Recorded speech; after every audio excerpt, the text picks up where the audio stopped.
പഴം എന്തോ kilo തരണ്ടേക്കാ 1 kilo നാടൻ പഴ 80 രൂപ 80 രൂപ തോല് ഉള്ളതിന് തൊലിയില്ലാതെ ഉണ്ടോക്കോക്ക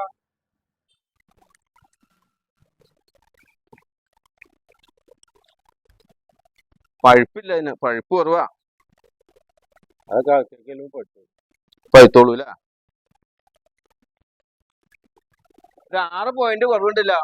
അത് മതി അത് അത്ര എടുത്താൽ മതി ആ അത്രയും കാശ് വന്നായില്ല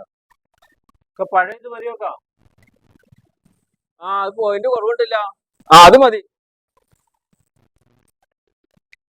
ഇനി എന്താ 2 കോഴിമുട്ടയുടെ എടുത്താ